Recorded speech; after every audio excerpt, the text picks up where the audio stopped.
भाजपा को गाली देने वाले कांग्रेस नेता आचार्य प्रमोद कृष्णम हो गए प्रधानमंत्री नरेंद्र मोदी के मुरीद। और मुरीद भी कोई छोटे मोटे नहीं हुए हैं, मुरीद इस कदर हुए हैं कि वो मोदी को भगवान और देवीय शक्ति का प्रतीक बता रहे हैं। प्रधानमंत्री जी के ऊपर निश्चित ही किसी दैवीय शक्ति की कृपा है। जो अनुभूति मुझे उनसे मिलकर हुई है, उसके बाद मैं ये कह सकता हूं कि वो एक दैवीय शक्ति के प्रतीक हैं। इससे पहले कई बार आचार्य प्रमोद कृष्णम भाजपा को गाली देते हुए नजर आए हैं, लेकिन अब कुछ समय से ऐसा क्या हुआ कि ये कांग्रेस नेता मोदी का गुणगान कर रहे हैं। दरअसल चुनाव आने वाले हैं, ऐसे में अगर आचार्य प्रमोद कृष्णम अगर प्रधानमंत्री नरेंद्र मोदी का गुणगान कर रहे हैं तो हो सकता है कि उनकी दिली इच्छा हो कांग्रेस को छोड़कर भाजपा में जाने की। लेकिन एक बात तो तय है कि आचार्य प्रमोद कृष्णम का हृदय परिवर्तन हो रहा है और भाजपा के लोग भी कहते हैं कि अगर किसी पार्टी के नेता का हृदय परिवर्तन होता है तो इसका मतलब वो भाजपा में आना चाहता है। लेकिन देखने वाली बात ये है कि अगर ये कांग्रेस को छोड़ते हैं तो भाजपा इन्हें टिकट देती है या नहीं। अब आपको बताते हैं कि पूरा मामला क्या है। दरअसल कांग्रेस के नेता आचार्य प्रमोद कृष्णम ने प्रधानमंत्री नरेंद्र मोदी से मुलाकात के बाद बड़ा बयान दिया है। उन्होंने कहा कि मैं पीएम मोदी से पहली बार मिला, मुझे ये कहने में कोई झिझक नहीं है कि पीएम मोदी पर किसी दैवीय शक्ति का आशीर्वाद जरूर है।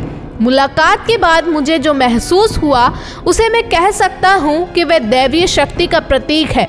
मैं उन भावनाओं को शब्दों में व्यक्त नहीं कर सकता, इसे शब्दों में वर्णित नहीं किया जा सकता है। दरअसल हाल ही में आचार्य प्रमोद कृष्णम प्रधानमंत्री नरेंद्र मोदी से मिले। 19 फरवरी को होने वाले श्री कल्की धाम के शिलान्यास समारोह में प्रधानमंत्री नरेंद्र मोदी को आमंत्रण देने आचार्य प्रमोद कृष्णम वहां पहुंचे। मुलाकात के बाद आचार्य प्रमोद कृष्णन ने अपने ट्विटर पर एक फोटो अपलोड की। उस फोटो में उन्होंने कैप्शन डाला, 19 फरवरी को आयोजित श्री कल्की धाम के शिलान्यास समारोह में भारत के यशस्वी प्रधानमंत्री आदरणीय श्री नरेंद्र मोदी जी को आमंत्रित करने का सौभाग्य प्राप्त हुआ। मेरे इस पवित्र भाव को स्वीकार करने के लिए माननीय प्रधानमंत्री जी का हार्दिक आभार एवं साधुवाद। जिसके बाद प्रधानमंत्री नरेंद्र मोदी का इस ट्वीट पर रिप्लाई आया, आस्था और भक्ति से जुड़े इस पावन अवसर का हिस्सा बनना मेरे लिए सौभाग्य की बात है।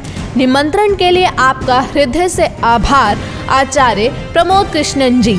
जिसके बाद आचार्य प्रमोद कृष्णन का एक और ट्वीट आता है जिसमें वो लिखते हैं, श्री हरि विष्णु के दशम और अंतिम अवतार भगवान श्री कल्की नारायण की अवतरण स्थली संभल की पावन धरा पर आपका स्वागत है प्रभु।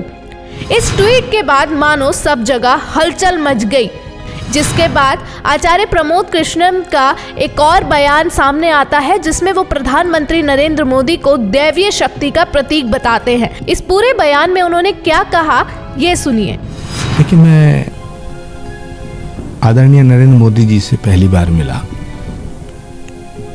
और मुझे ये कहने में कतई संकोच नहीं है कि प्रधानमंत्री जी के ऊपर निश्चित ही किसी दैवीय शक्ति की कृपा है। जो अनुभूति मुझे उनसे मिलकर हुई है, उसके बाद मैं ये कह सकता हूं कि वो एक दैवीय शक्ति के प्रतीक है। उस एहसास को मैं शब्दों में बयान नहीं कर सकता हूं, उस एहसास को शब्दों में परिभाषित नहीं किया जा सकता है। गुरुजी, आपकी पहचान एक कांग्रेसी नेता के तौर पर होती है, किस तरीके से देखते हैं आप? मेरी पहचान सनातन के सेवक के रूप में है।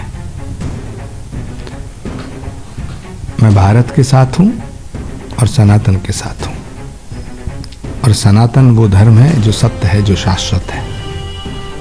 कल आपकी मुलाकात प्रधानमंत्री जी से हुई, क्या कहेंगे? श्री कल्की धाम के शिलान्यास समारोह का निमंत्रण देने में माननीय प्रधानमंत्री जी को गया था। मुझे खुशी है और मैं उनका आभार व्यक्त करता हूं कि भारत के यशस्वी प्रधानमंत्री आदरणीय श्री नरेंद्र भाई मोदी जी ने मेरे निमंत्रण को स्वीकार किया। श्री कल्की धाम के करोड़ों भक्त बहुत खुश हैं। सनातन धर्म को मानने वाले करोड़ों लोगों की ये भावना थी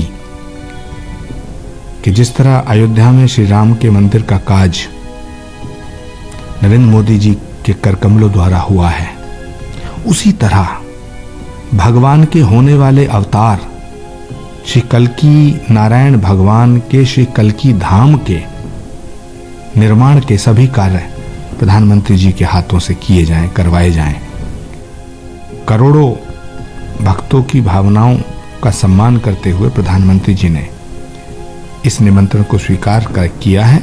इसके लिए हम उनके आभारी हैं, हम उन्हें साधुवाद देते हैं। कल एक सोशल मीडिया पर एक वायरल भी हो रहा था कुछ पोस्ट है कि आपको कांग्रेस से बर्खास्त कर दिया गया, निकाल दिया गया। ये सवाल तो कांग्रेस से पूछो। लेकिन सर आप इतने पुराने कांग्रेस नेता हैं और इस तरीके की ट्वीट आना, उसके बाद फिर उनकी तरफ से कोई रिएक्शन ना आना। मुझे इस पे कुछ नहीं कहना है। ये फैसला कांग्रेस को करना है, ये फैसला कांग्रेस नेतृत्व को करना है। कुछ लोग से ये भी कह रहे हैं कि ये आने वाला भविष्य दिख रहा है कि जब आप प्रधानमंत्री से मुलाकात कर रहे हैं, पहली बार आप लोगों ने मुलाकात की है, कहीं ऐसा तो नहीं कि आप कहीं चुनाव को देखते हुए भी मुलाकात करने जा रहे हैं? भारत के प्रधानमंत्री जी से मिलना कोई गुनाह नहीं है।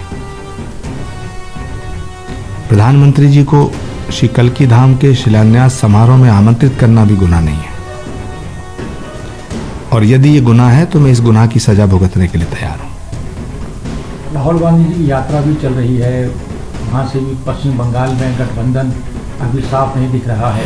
किस तरीके से देखते हैं इसको आपकी आने वाले चुनाव में गठबंधन किस तरीके से काम करेगा चुनाव में? मैं आज इस पवित्र मौके पर, जहां हम सब लोग बड़े प्रसन्न हैं कि श्री कल्की धाम के मंदिर का शिलान्यास हो रहा है, माननीय प्रधानमंत्री जी ने हमारा निमंत्रण स्वीकार किया है, इतनी अच्छी अच्छी बातें, इतने अच्छे अच्छे पलों में किसी भी इस तरह की घटिया बात पर मैं चर्चा नहीं करना चाहता।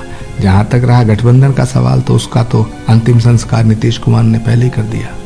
ज्ञानवापी मामले में भी अब वहाँ पे पूजा पाठ शुरू कर दिया गया है। मुस्लिम पक्ष एक तरफ इसका विरोध कर रहा है और वहीं दूसरी तरफ हिंदू पक्ष इस चीज़ को लेकर उत्साहित है कि वहाँ पर भगवान शिव की पूजा आराधना शुरू की जा रही है। देखिए, हमारे शास्त्रों में एक सूत्र आता है, प्रत्यक्षम किम प्रमाणम, यानी प्रत्यक्ष को प्रमाण की आवश्यकता नहीं होती है।